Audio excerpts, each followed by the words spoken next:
Welcome to the Butterfly Tumblr Radio channel. Are you ready to start today's story? Let's get started. Imagine a 27-year marriage, 2 children, and a near-perfect life collapsing overnight. This is not a movie plot, but the story of Alex and Liza, a tale of betrayal, deception, and love. Follow me as we delve into this emotional storm and uncover the astonishing truth hidden beneath the facade of happiness. Alex, you might think that I have everything, and it was until a couple of months ago. I won't bore you with the details of my life. I'll just say that I'm almost 50, my belly is starting to grow, my teeth are all in place, and my hair is almost all intact. You can call me Alex, but not distrustful, naive, stupid, or any of the dozen adjectives that are now appropriate. My wife, Liza, is 10 months younger than me and looks like she's 30 for her age. We met in high school and got married shortly after my 21st birthday. She's an aerobics instructor at our local gym, which says a lot about her fitness. Are we happily married? That's the word that comes to mind, but I still love her, or I think I do. How can you not love after 27 years? If you ask a woman if I am to blame for our problems, most will say yes, and maybe even a few men will agree, but most men will say that she should have been through this years ago. This in question happened before our wedding. Like I said, we met in high school. Neither of us were athletes or cheerleaders, but we had a lot of friends. We became boyfriend and girlfriend sometime during the first half of senior year. We just became close, and apparently, it worked out for us. There were no agreements. I just thought or expected that we were completely committed to each other. We both started attending a local 2-year college, and for the first time, I was planning our future. Like I said, we had a lot of friends, and we usually hung out as a group. A math test was coming up, and I needed to maintain my GPA at 3.75 to keep your bright future scholarship. It was Friday night, and I was begging to go out so I could spend the night and just make sure I was okay. I decided that if I put my mind to it, I could finish it or watch it on Saturday or Sunday. I think I knew this better than I thought because just after 9 o'clock, I was done and felt damn good. I still had time to catch a group at college, so I hit the road. I crossed out the first 2 spots but recognized 2 friends' cars in the third spot's parking lot. It was dark, and it took my eyes a couple of minutes to fully adjust. I walked up to the bar, took a drink, and started looking for Liza, as I like to call her. I finally saw my friend's table but not Liza. 2 minutes later, I found her on the dance floor with some strange guy. When the song ended, I finished my drink, put down the empty can, and turned to go get it when the music started playing again. They started swaying to the music, which suited me for all of 30 seconds. This continued until he crossed the line of what was permitted. The rest was kind of a blur. There was a fight. Alex, what's your problem? Liza screamed at me as we all went outside. I'm a big girl, and I can take care of myself, was her curt response. Well, then why didn't you care, and who the hell was this guy? I screamed, perhaps too loudly. We take psychology classes together, and we're friends. Friends don't sleep with another guy's girlfriend. I guess it wasn't the smartest thing to say because it turned into a full-blown argument. Things were said on both sides that shouldn't have been said, and she ended up throwing my ring at me. I told her she could stick it up her ass while I was leaving. Then, I did what every 20-year-old man would do if he got hurt. I found a man who bought me a case of beer and slept with the first girl who said yes to me. I spent Friday evening, most of Saturday, and Sunday morning drunk. Well, sick would be a better word for it. The second worst thing about that weekend was that I didn't quite do well on the test on Monday and got a low B. Most of all, I was angry with myself. Rumors about my weekend reached Liza, and she refused to even talk to me. She said we were done and that I should leave her alone.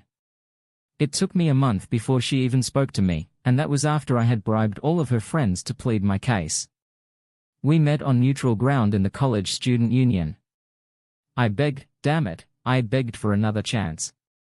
Alex, you slept with Becky, she screamed at me. I know, but would you believe that I don't even remember how it happened? A probable story, she threw back at me. This is true. I don't remember much from Friday or Saturday night, and I'm still trying to forget Sunday morning, throwing up in the bathroom, with Mum yelling at me. I said, trying to make her feel sorry for me. I think I went a little crazy when I saw him touching you. So now all of this is my fault, she asked. Listen, if his hands were where they were supposed to be, none of this would have happened, Alex. If you hadn't gone crazy and slept with Becky, we'd still be together. Vicky, did you sleep with him? She flushed at these words. Unlike some, I have self-control, she shouted, standing up. Well, your good friend says he did it. He tells everyone he beat me up and slept with my girlfriend. You lying, she said, sitting back down. We spent the next half hour hardly saying a word. I kept apologizing, and she finally stopped calling me in. Liza said that maybe she really shouldn't have allowed him too much, but that doesn't justify my actions. It took almost a week of persuasion for her to almost forgive me.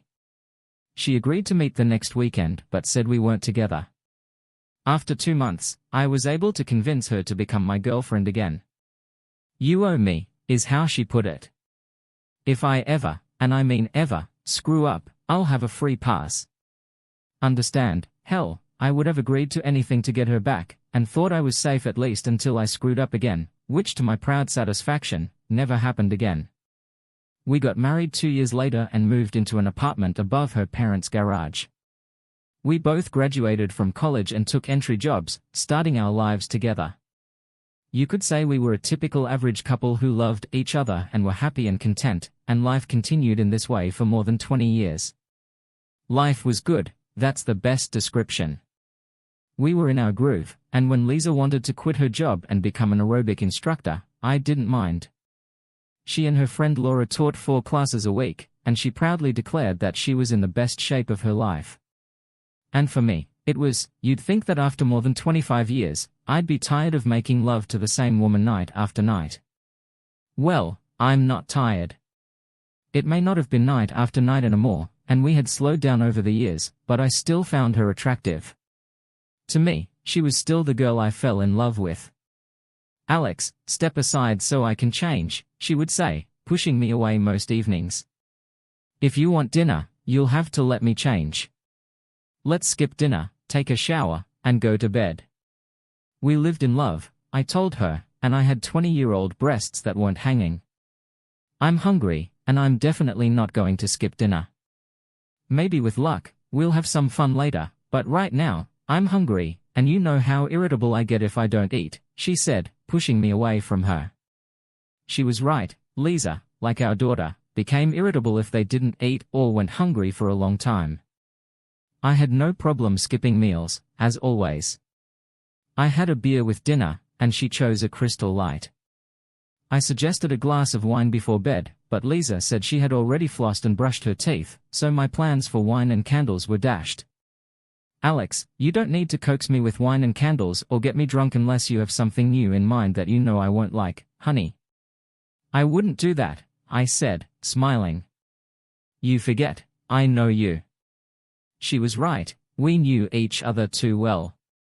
However, every now and then, I did something that surprised even her. These cases have been rare lately, but I always tried to add a little variety. I can't get rid of this fat on my sides. I'm thinking about liposuction to tighten them, she said, looking in the mirror. Laura did this last year and was back in class 4 days later. Do you think I should do this, honey? You're perfect, I said, patting the bed for her to sit next to me. Alex, actually, I might do a little lipo here and there and maybe tighten them up a little, she said, holding up her small breasts. Love, no matter how many surgeries you have, you will never look like your 20s to me. You're fantastic and the sexiest woman I've had in my bedroom this week. Alex, I'm the only woman who's been in this bedroom in the last 20 years, she said, hands on her hips. So much the better. Now get into that bed, and I'll make you feel better. She did, and I tried my best to make her feel like the woman of my dreams. At my age, I was happy with what I had. I've known some guys who were lucky enough to get into bed once a week. Laura and I are going to Tampa next weekend for recertification, she said over dinner the other day. I'll try to get certified as a Pilates instructor, and Laura is looking at spinning. We're leaving Friday afternoon and will probably be back late Sunday. It won't be cheap, but I have no choice. Do you want to come with you? I asked, already knowing her answer. Do you want to sit around while we're in class this afternoon? Well, at least we could have dinner together. Alex, we'll probably have dinner with the rest of the group, but if you want to go, I'll be glad to let you. Let's see if it's a weekend for a bachelor or a couple of hours on the road to watch a crowd of beautiful instructors parading in their roles, I said, rubbing my chin. Will they be wearing underwear during class? At this point, Liza threw her napkin at me, calling me in. Have fun and see you on Sunday. I was hoping for a nice night on Wednesday or Thursday before she left, but I was busy on Wednesday, and she was still getting ready and running errands on Thursday. I frowned a little. She told me to get over it and that I would survive until she returned.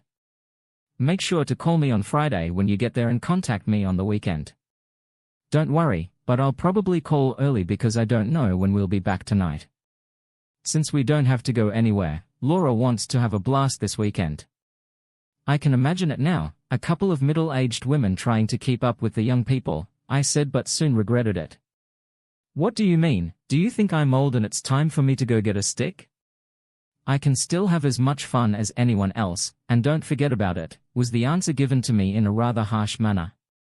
She called me before they left on Friday and right after they arrived and got settled. The hotel was right across from the convention center, and she said there were a lot of people there, and she was really glad they went. I'll call you on Saturday during the day. If I don't get through, I'll leave a message. I love you. That's how we ended the conversation. Now, what should I do until Sunday evening?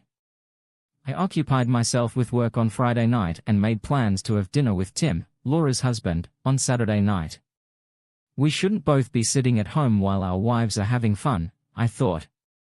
We ate dinner at Hooters and even stopped at another bar before calling it a night, around 11. The voicemail at home had a message from Liza saying she would call on Sunday before she left. I didn't sleep well on Saturday night. Sleeping alone in our big bed with no one around felt strange. More than once, I reached out my hand, expecting to find her, but found only emptiness. At least she'll be around tomorrow. I fell asleep with a smile on my face. I didn't hear from Liza until almost 4 o'clock in the afternoon. We're on our way. See you in a couple of hours. Love you, was all she said. I was going to ask how she liked it, but decided it could be discussed when she got back. I pulled out a couple of steaks, peeled 2 white potatoes, and mixed up a salad while I kept an eye on the time.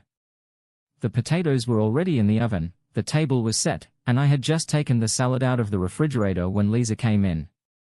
She came over, kissed me, and told me she was going to unpack, take a quick shower, and would be ready in about 20 minutes. Ideally, this was just enough time to get the steaks on the grill while the potatoes were done. I took out a bottle of wine, opened it, and poured a glass for everyone. I had my first glass while I was busy with the steaks and had just finished setting the table when Liza returned. Everything looks great, she said, sitting down and taking a sip of wine and helping herself to a salad. She said she was recertified in aerobics and Pilates, but Laura ultimately decided not to take up spinning. She said they were on the move all day, attending lectures or practical classes. Looks like you had a good time, I said. Did you close the bars on Friday and Saturday night? Laura, yes, but not me, she said, looking at me as she ate her steak. Were you too tired? No, I was just doing other things, she said, taking another glass of wine. We spent the next 2 hours talking about how she spent her time and finally what I did all weekend, including my dinner at Hooters. It was almost 9:30 in the evening when we went upstairs to bed.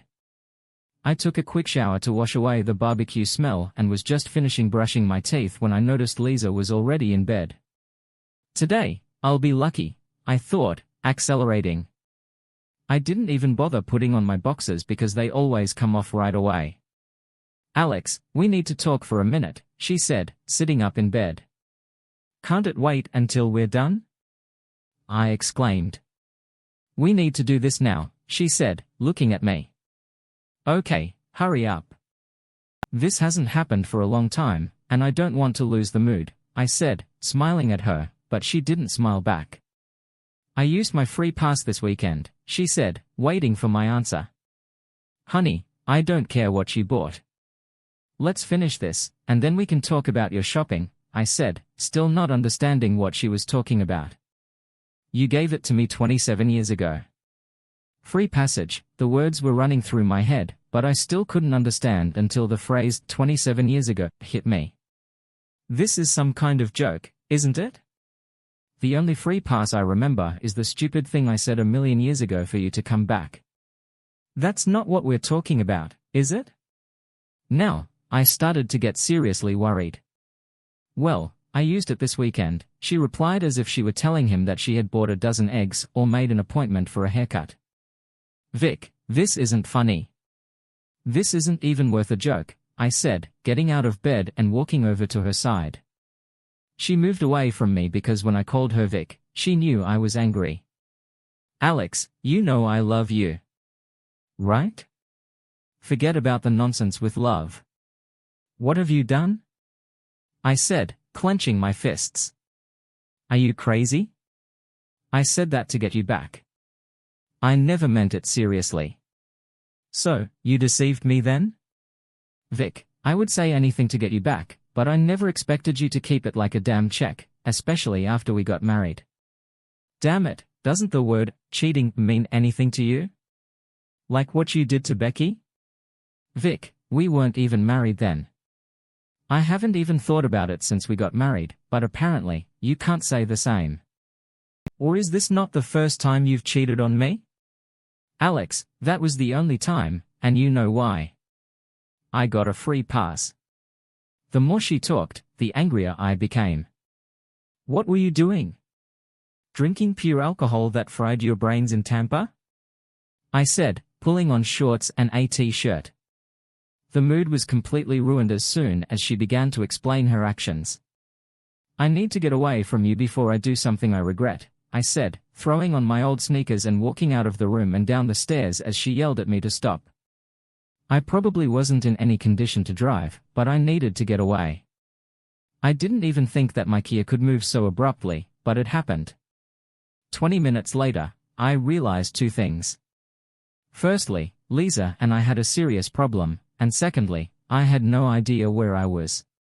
It looked like I was still in Florida, but I didn't know exactly where. It took me another 15 minutes to realize where I was, but I definitely didn't want to go home. I stopped at Denny's and ordered a cup of coffee. I forgot my wallet and only had a $5 bill in the car, so breakfast was out. By 2 o'clock in the morning, I was tired but didn't want to go home and run into her. I was within 5 seconds of hitting my wife. What does it say, chickens come home at night?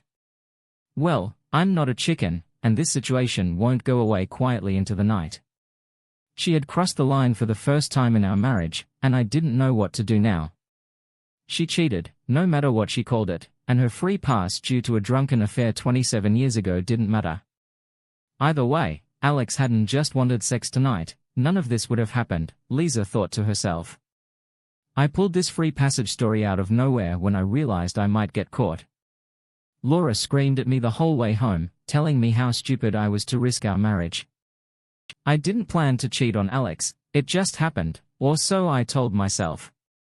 We met Ethan at a party on Friday night, he was at our table, and after the introductions, we started having fun. Ethan was one of the polite instructors, and when I said I planned to get certified this weekend, we had a common topic of conversation. When Laura and I went to the toilet, we were like two teenage girls. What a handsome guy, Laura said, fixing her makeup. Great figure, charisma, and everything. If I weren't married, I would try him out. You know what they say about black guys, she laughed.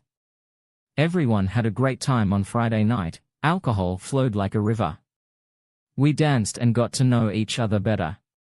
Ethan guessed we were both around 32, and I said he was pretty close while Laura rolled her eyes. He said he had just turned 29 and was single. We both wore wedding rings, so he knew we were married, but he didn't make a big deal out of it. We probably had too much to drink, and I made a bet with Laura that I could get him interested. I bet you $5 that I can get him interested without even touching him, I told her. She accepted the bet, and I got down to business. We had a couple more drinks, and I continued to flirt with him relentlessly.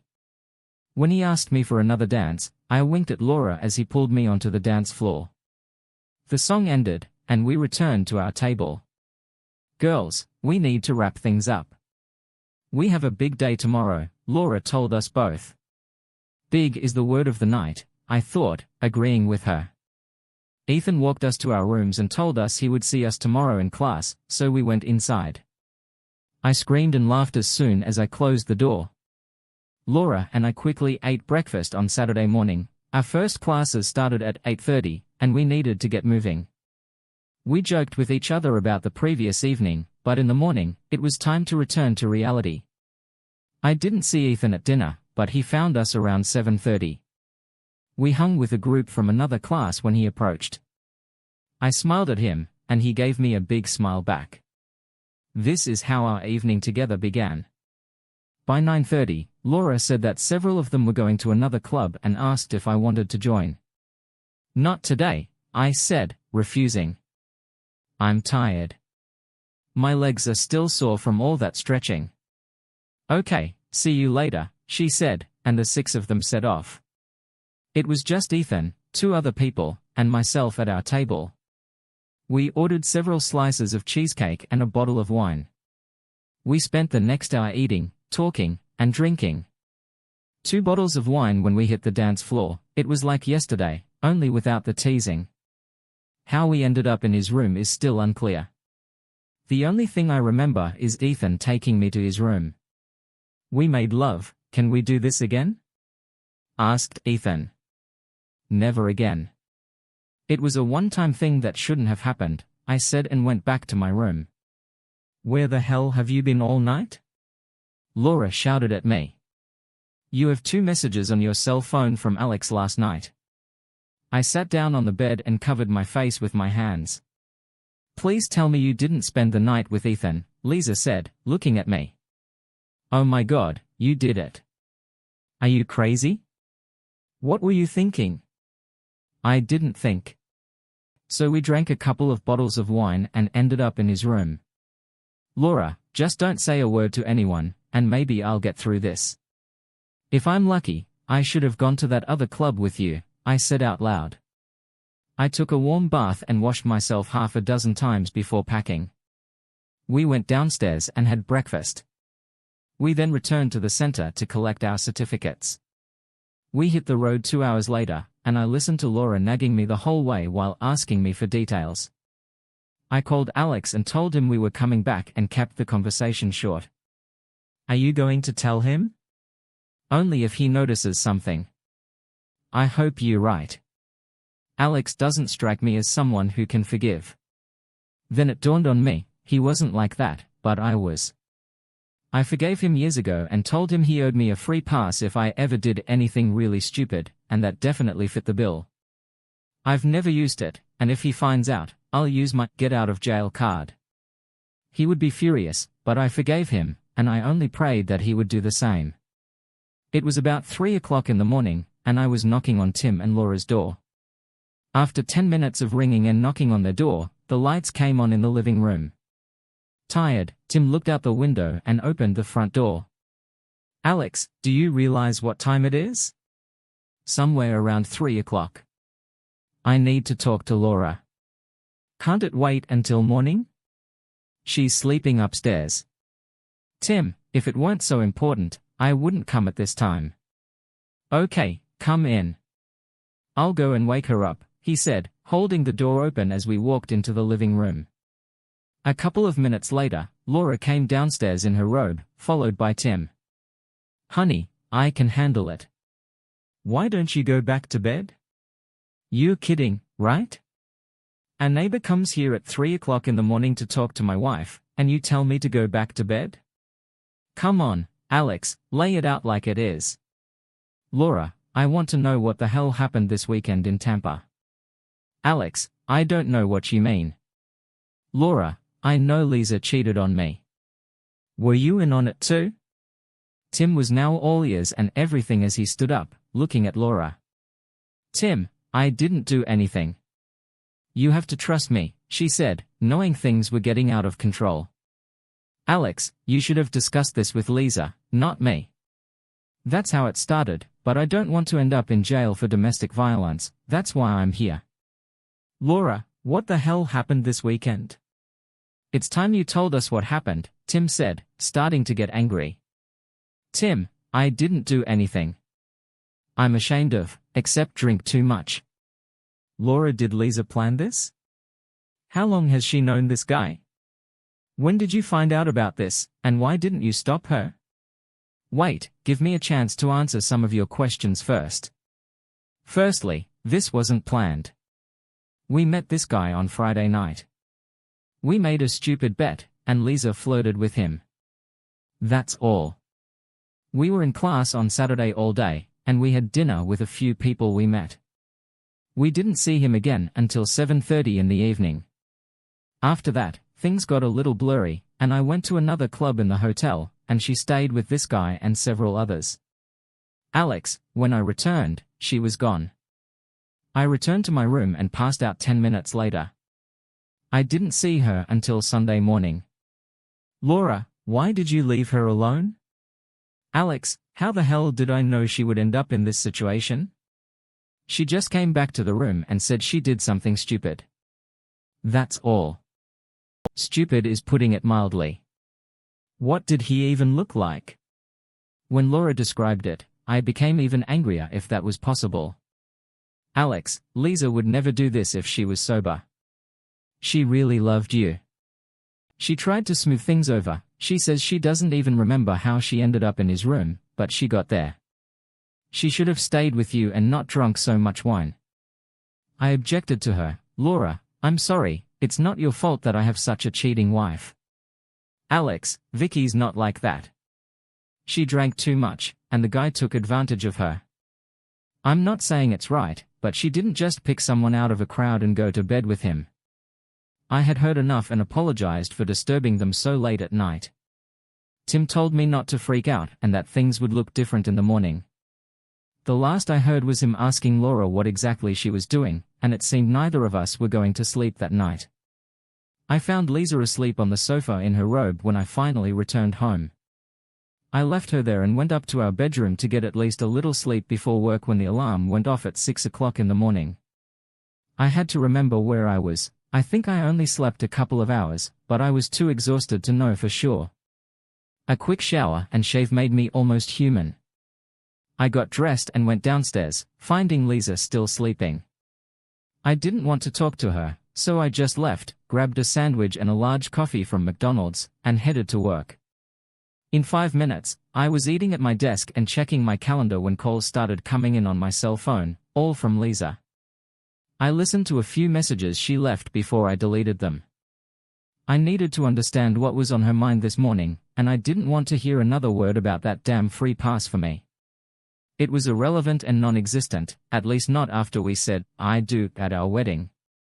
By 4:30, I realized that I had lost the whole day. I kept going over in my mind everything that Liza and Laura had told me yesterday. I really didn't want to get involved with her tonight, but it seemed like I had no choice. I wasn't as angry as I was last night, but that could change at any moment. The horns of the cars behind me told me that I was still distracted because I was driving 25 miles per hour in a 40 miles per hour zone when I turned onto our street. I regretted that I hadn't driven longer, but I couldn't put it off any longer. I had to deal with it. Liza was waiting for me when I entered the kitchen from the garage. She didn't rush towards me, she just sat at the table looking at me. I know that Laura probably called her in the morning, and since I didn't call her back, she had no idea about my mood. I put down my briefcase, took a beer from the refrigerator, and sat down at the table opposite her.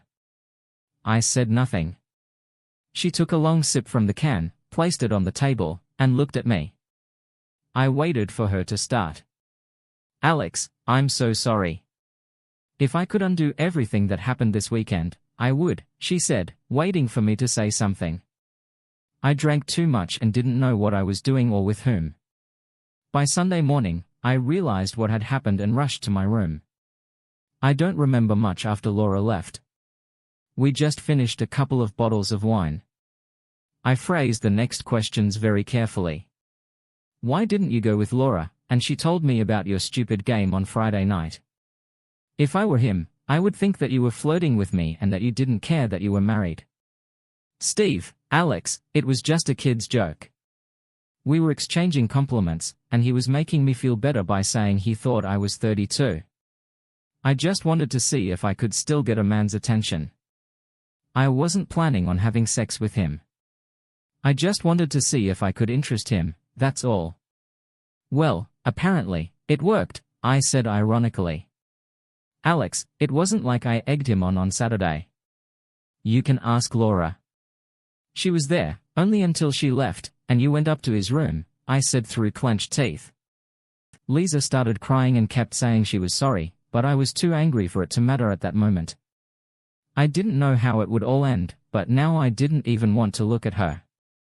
We cooked something for dinner, but neither of us was particularly hungry. I had already had 2 beers before dinner and was having a hard time stopping there.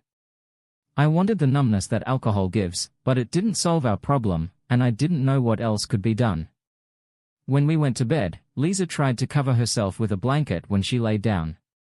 She tried to kiss me, but I pulled away. We lived in the same house and spoke only when absolutely necessary. It didn't even feel like a brother-sister relationship because even siblings talk. It didn't get any better, it just got worse. On Thursday, I returned home to find Vicky quite drunk, with an empty bottle on the table. I realized that she had started drinking a long time ago. She was still wearing her leggings from her aerobics class and hung a towel around her neck. Would you like a drink? She asked, downing the rest of her glass before moving on to the bottle she had just opened. She poured half a glass and leaned back into her chair. I said, would you like a drink now? She said it with a slip, I think you've already drunk for both of us. I replied, you'll get sick and throw up everything, so what do you care? Why don't you be a good little husband and make us something to eat?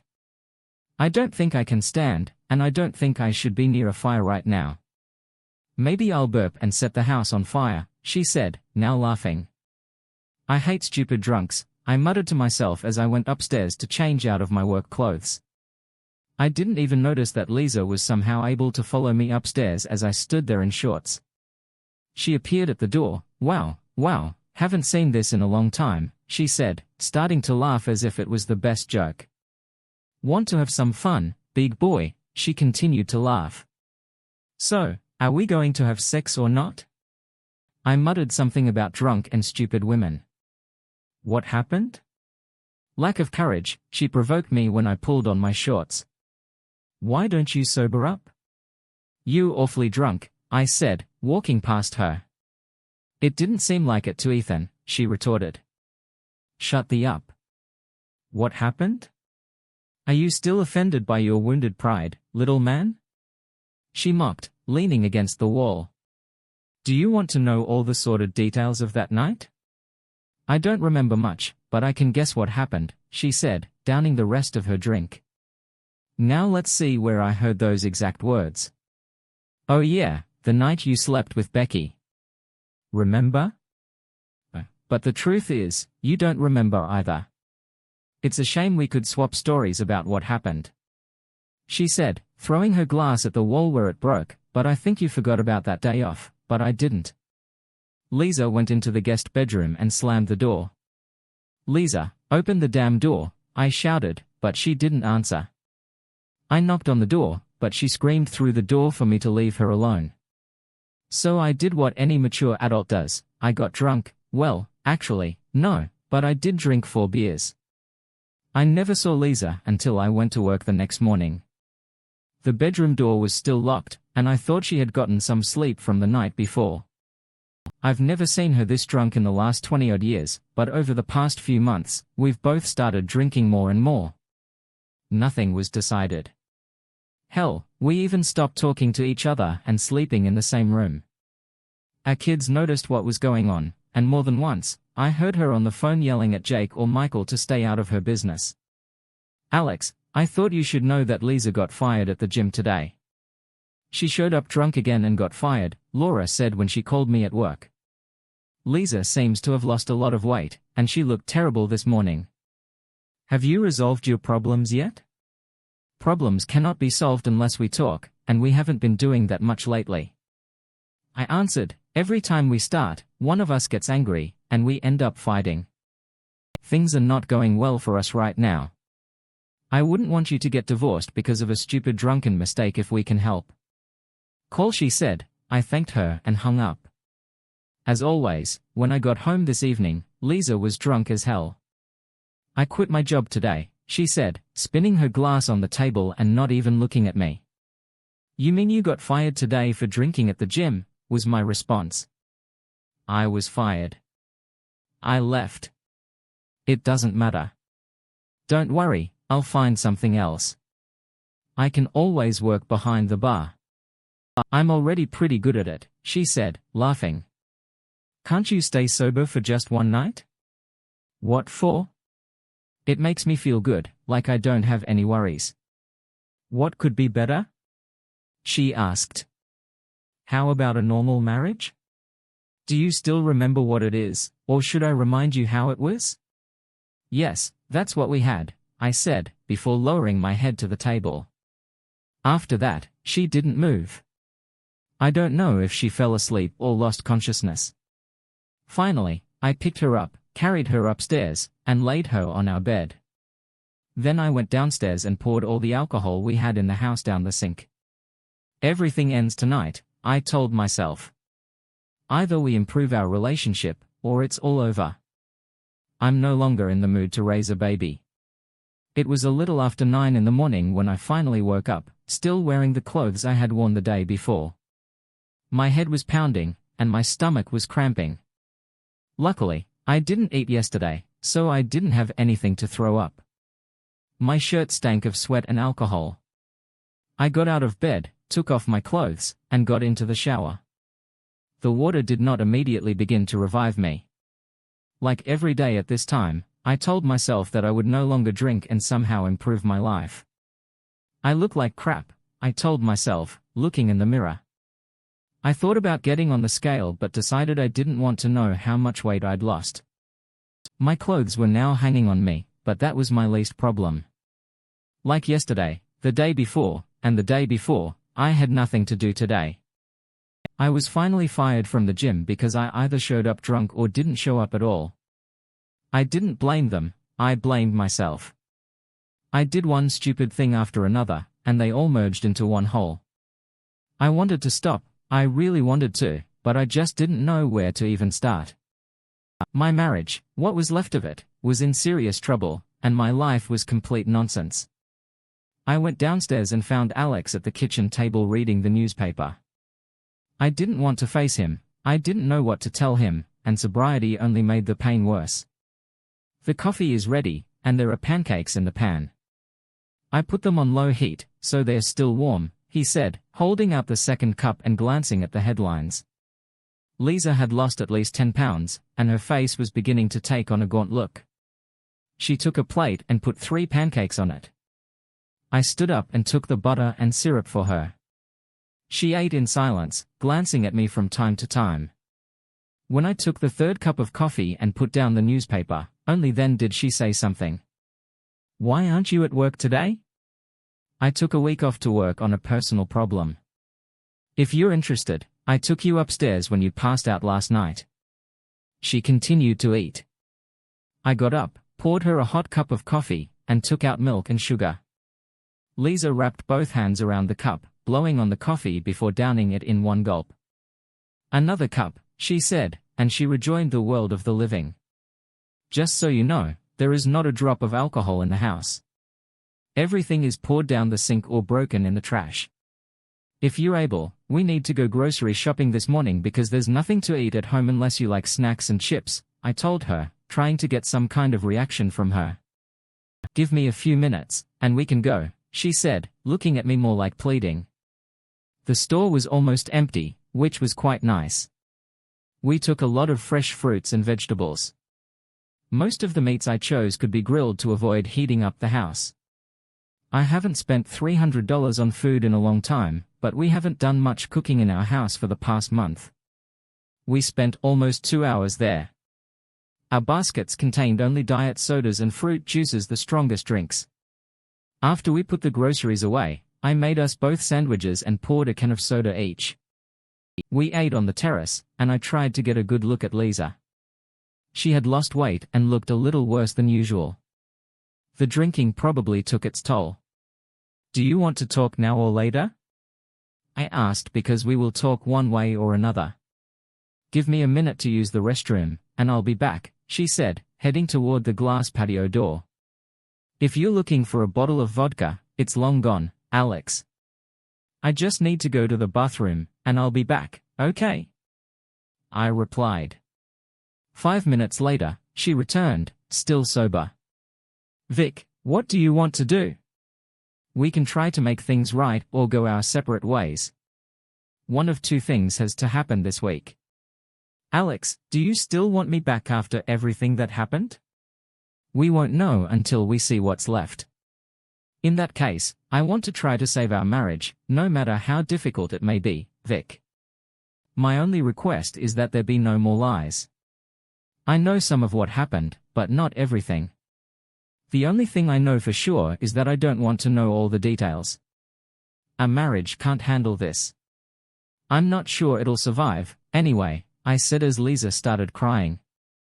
"Now, start from the beginning, Friday night, and if I have any questions, I will stop you." She started talking slowly enough for me to chime in with questions.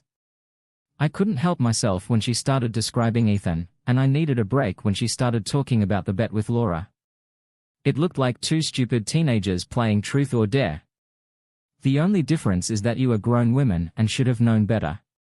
"Alex, this was the first time we've ever done something like this," she said. "Well, it looks like Ethan isn't the only one interested," I told him so, but it only made him angrier. "Am I no longer satisfying you? Am I that bad in bed, or are you just bored after 27 years? Apparently, you decided to diversify our marriage. It's a pity that it's not with me," Alex said. "I love you, and I still like you in bed. I'd be lying if I said I wasn't curious about Ethan, but I didn't plan or even think about it." She tried to console him, but it didn't work at the moment. When Liza started talking about Saturday and got to the point where Laura left, I said I needed a break. Liza didn't know how much I wanted to know, so she was probably trying to skip over as many details as possible. Liza knew that I would soon realize that she was not as drunk as she first said. She probably thought about lying, but she realized that if I had caught her doing it this time, we would definitely have broken up. Liza told me about ordering another bottle of wine and dessert. She cut down on the details, however, when she said that they ended up in his room. "What do you mean you ended up in his room? Did you go, or did he carry you? His room was next to yours, and you went there by mistake?" I asked. "Alex, he led, and I followed. I was very drunk and didn't realize it was his room until we got there. In other words, he didn't force you in any way. You went voluntarily." "If you put it that way, then yes," she said. "Well, apparently, you got what you wanted, but there is still a question that I don't understand. When did you finally realize that this was something you shouldn't have done? Surely by midnight, you should have sobered up enough to know what you were doing." "Laura said you didn't come back to the room until 8:30 in the morning," I said, getting my answer as I walked away. Liza began to sob openly. "I just got my answer," I said as I walked away. I think she was trying to say that she was sorry, but all I heard was sobbing and crying coming from her mouth. I just wished I hadn't poured out all the alcohol. I could use a strong drink right now. I avoided her for the next 3 hours. I put 2 potatoes in the oven, quickly made a salad, and selected 2 steaks to grill. She must have been in her new room because I had to call her from upstairs to tell her everything was on the table. We ate in silence, as we had every evening for the past few weeks, but at least she was sober. "Did you like it?" I asked suddenly when she didn't look up or answer. I got my answer. I was going to give her another chance when she first spoke. Was Becky better than me? She must have been much more experienced than me because I didn't have any men before you, Liza, I said. I don't remember, it was so long ago, I replied. Every guy remembers every girl he's been with. I've heard this phrase so many times that I know it by heart, and I know Becky wasn't your first. How many were there? 5, 6, more? She asked without backing down. 4, if you really must know, but they all existed before we met. Not all of them, but Becky was probably revenge for what I did that night, right?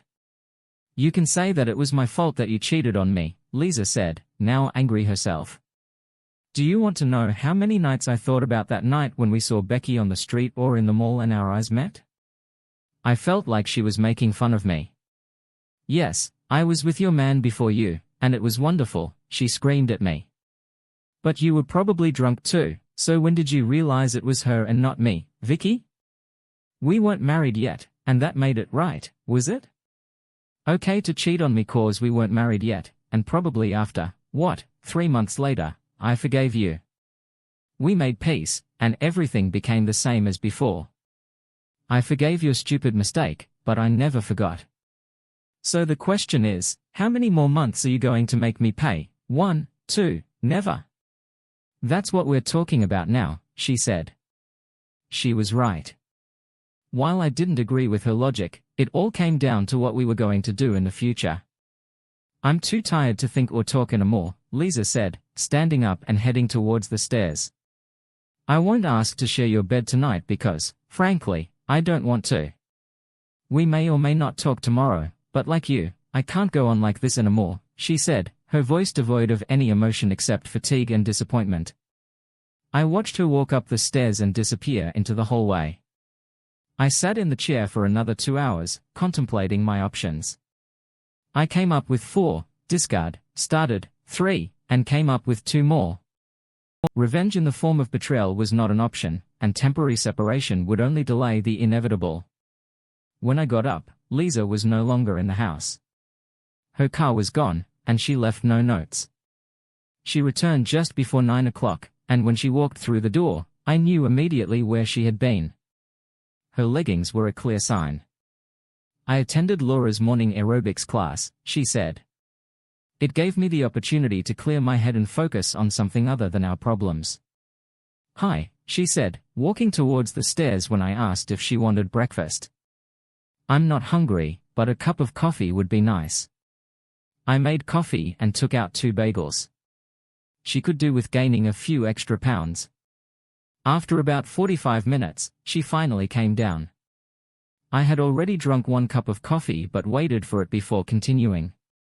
Well, do you want to know more details this morning? Do you want to know how many times we did this or what it was like, or maybe the great question is, was he better than you? Whatever you want to know, I'll tell you.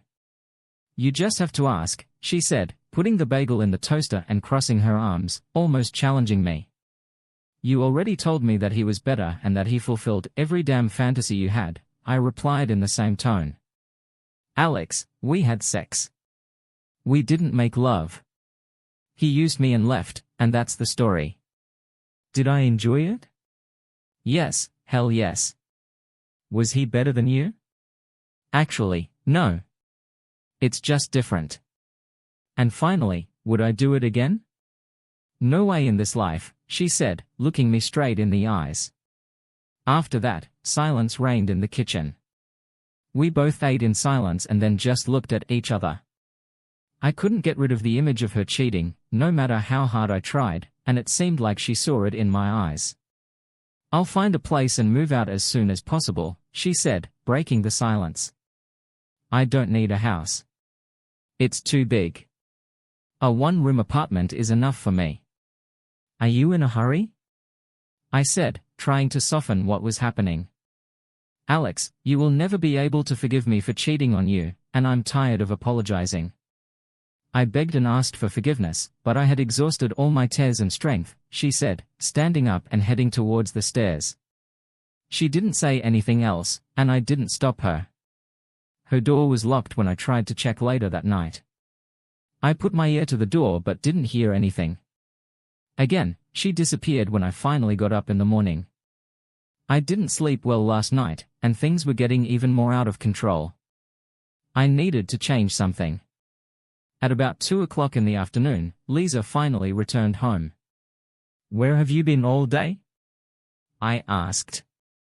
"I was looking for an apartment, and it seems I found the right one," she said, looking at me, waiting for my reaction. "I don't want you to leave." "I still love you," I said. "I'm not doing this for you. I'm doing this for myself. I need my life back, and I can't do it here much longer." "So you're just going to move out, and that's it? Throw away 27 years? You threw it away, not me," she said, her voice filled with anger. "Why don't you call your friend Ethan? He can probably find another white woman, especially the one he has already tamed," I retorted. I turned away first, already halfway up the stairs when I turned around. "If you leave, we're done. There will be no turning back." When she told me to go to hell, I knew it was over. Liza moved out over the next 3 days. I didn't know and didn't want to know who was helping her, just so it would finally end. If she really wants to be alone, I will help her. In 4 hours, I closed all the credit cards in my name and left them open at my company. I removed her name from all accounts and added our 2 children as second and third parties in case of my incapacity. 3, 2, 1. My cell phone rang. Probably not as fast as it seemed, but it seemed to me that it happened instantly. "My credit cards aren't working, and I can't access our bank accounts," she screamed into the phone. "I told you if you leave, everything will end. Apparently, you thought I was joking." "Half of this money is mine," I said. "When was the last time you contributed to something other than bills for the past 3 months? I've been living with a drunk whose only goal was to get completely drunk every day. It's time for you to sort out your life yourself." I hung up. I called my lawyer and told him that Liza and I were getting a divorce and asked him to hide everything that I could, whether it was legal or not. I didn't care anymore. 4 days later, the lawyer called. He threatened and demanded alimony for Liza. "Listen, I won't give this traitor a dime." "Okay, she cheated on me, and I can prove it," I told him, who my lawyer was, and that he should only call him. "Tell my wife that I will burn all the money in the fireplace before I give her a penny." And so, the struggle began. My children tried to intervene, but we were both at each other's throats and did not listen to anyone. In the end, they told us both that when we were done, we should call them, but until then, not. I had no idea what Liza lived on. She probably maxed out her credit card and maybe got some money from her parents. When her father came into my work and scolded me, I told him a little story. When he left, I was still a scoundrel, but at least he understood why. Both Tim and Laura tried to talk to us, but I felt that if Laura had kept a better eye on Liza, we might not have gone through this mess. I felt sorry for Tim, he was in the middle of all this. We'd have a drink sometimes, and I tried to check with him to see how Liza was doing, but he said he hadn't seen her, although Laura came by to check on her every couple of days. "When was the last time you actually talked to Liza?" he asked one evening when we were drinking several glasses. "The day before she moved out." I was ready to try, but when she said she was leaving, all bets were off. "Tim," I told her if she left, we were done. She told me to go to hell, and that ended it. "I know she still loves you, but you both are making the gap so wide that you may not be able to cross it in the near future." "Tim, it's already too wide. Do you know what's the funniest thing? She blames me for our breakup. She said she did it because I cheated on her 2 years before our wedding. Will you believe it? We weren't even married, and I haven't even looked at other girls since then, but apparently, she can't say the same. I was given a court order to state where I was putting the money from our savings and checking accounts. I ignored it. I actually burned $500 bills and sent them to her new apartment with a note that she would receive a similar package every day. Apparently, she thought I was serious and set up a meeting between 2 lawyers. I gave her 40% of what was in our savings accounts, less legal fees. It was a couple thousand, which should have lasted her for a while. I started drinking heavily again and started taking taxis instead of driving on my days off. Chuck, my office manager, began to worry about my absence from the office. I gave him power of attorney so he could pay bills and sign paychecks. Alex, there are clients you've had for years who are starting to worry. If you don't shake things up, we'll lose them, he told me. I wasn't going to let my divorce ruin what I'd spent my life building. I returned to work with renewed vigor. I ignored all requests from Liza, and the lawyer's bills began to mount. When I told him to stop all proceedings and not answer her lawyer calls, they started calling me again, but my secretary blocked all their calls, and when they tried to come to my office, I was always at lunch. When they finally stopped by my car, I asked Chuck to take me to a motel. It worked, but not for long. Chuck and I were having a drink at Tony's when I saw Liza walk in with a group of about 8 people. I saw Laura with her, so I assumed they were all friends from the gym. My eyes were glued to her, and I watched her every move. It didn't take her more than an hour to drink 4 or 5 glasses of wine. If she wasn't drunk, she was on her way to it. When she started dancing with all the guys, I apparently became jealous, although I didn't know why. Damn, I knew I still loved that, but it looked like she was moving on. He was tall and black, like the ace of spades. I wasn't drunk, but I wasn't sober either. "Good evening, Laura," I said as I approached their table. "You still seem to be doing a great job taking care of Liza, just like you did in Tampa." "Alex, why don't you leave?" "You're drunk," she said as soon as Liza returned. "You must be a pimp or something." "Don't worry, she can handle anything you or your brothers can throw at her. She has experience." "Tell them, Liza." Laura stood up and told me to shut up. "Does Tim know that Liza probably turned you into a traitor just like herself?" The guy stood up for her, and there was a fight. The next time I came to, I was told that I was under anesthesia and to the bed so that I could not move my head. The man in the white coat told me that I was injured and that in a few days, I would feel better and be like myself again. Great, I'd feel better now if I could remember something that might help, I thought. I recognized Jake and Laura, but I had no idea who the others were. "Honey, how are you feeling?" asked a beautiful woman, holding my hand. I just looked at her. "Dad, it's me, Michael," another man said as he approached my bed. I just looked at them. My brain still wasn't processing it, but they looked familiar. "Where are Jake and Laura?" I whispered. "Jake will be back soon," the woman said. "She went to get something to eat." I think I knew her, but the boy was unknown to me. "Dad, do you know who these other 2 are?" "One says his name is Michael, but I'm not sure who that woman is," I said, whispering in her ear. "It's okay. Everything will be restored soon. You just have to get better," she said with a tear in her eye. "You just have to get better." They all came back and looked like they were crying. Maybe they're not telling me something. I got scared and asked my doctor, "Doctor, what's wrong? Am I dying?" "Only if I mess up the operation, and I never do that," he said with a grin. "You hit your head, and we had to repair the damage. You'll have problems at airport security because you now have a little metal plate in your head. You won't even notice the difference after the stitches heal." He said, releasing my restrictions, "You don't need these anymore. There's still some swelling, and you'll feel a little silly for a couple of days, but after that, you should start feeling like you used to." "What was it like before?" I asked. "I guess you'll have to ask your family about that," he replied. Jake and the other 2 never left my side. They were with me when I fell asleep and were always there when I woke up. Michael said he was my son, but I still couldn't remember who this sad woman was, I thought. Laura came back that night with some guy I've never met. I beckoned her to the bed and whispered in her ear, "We are married." She smiled and said, "No," she called to the sad woman from the edge of the bed, "This is your wife, Liza. You have been married for 27 years, and this is your son, Michael. I think you already know Jake." For some reason. Honey, how are you feeling? Much better. I just wish I could remember something, I said. Don't worry. The doctor said you should start remembering everything within a couple of days, she said, starting to cry again.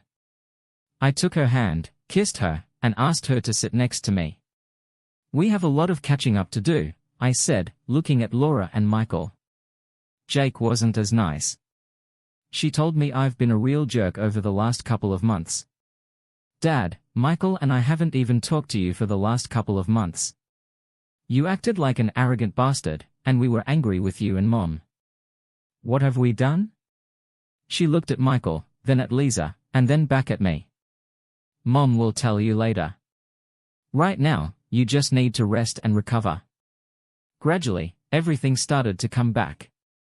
At least I remembered who all these people were. I vaguely remembered Liza, but I felt love for her. Michael was simpler, especially after our conversations, and I began to remember things we had done together in the past. The first time I kissed Liza, she backed off a little. Don't worry, honey, I won't break, I told her.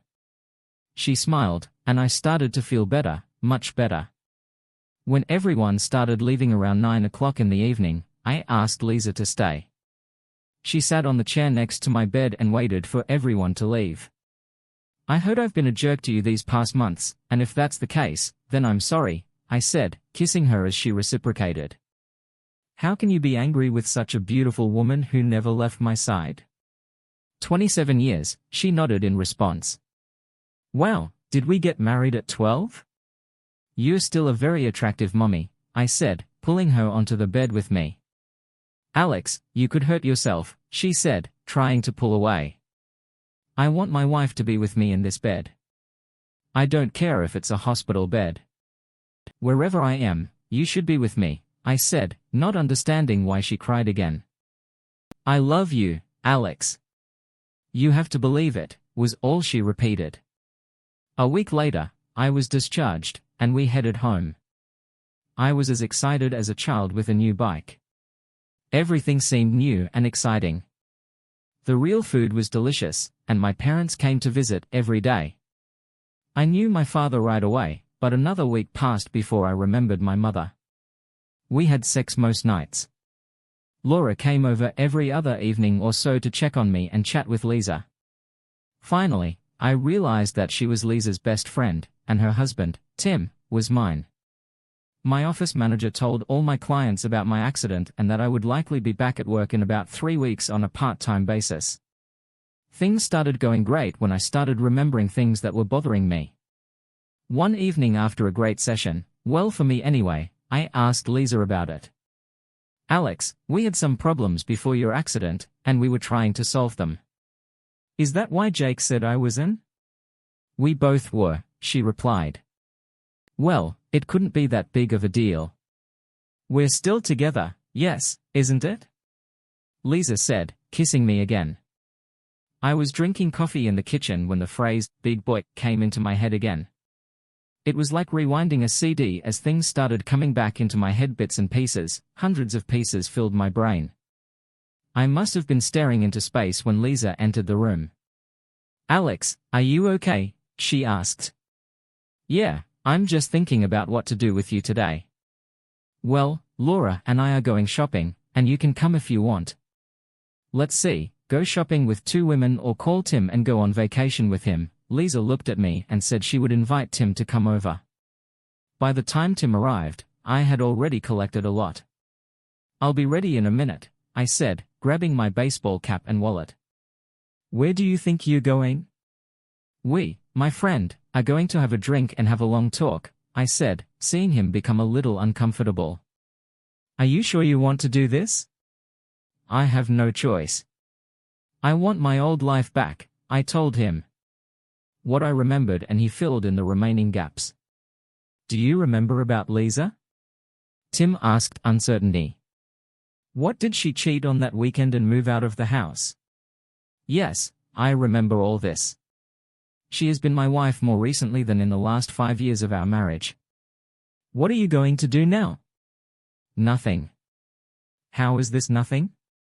Won't Vicky suspect that you got your memory back? Not if I play dumb. I want to see how this all works out between us. I'll give her hints sometimes to keep her on her toes, and eventually, I'll tell her.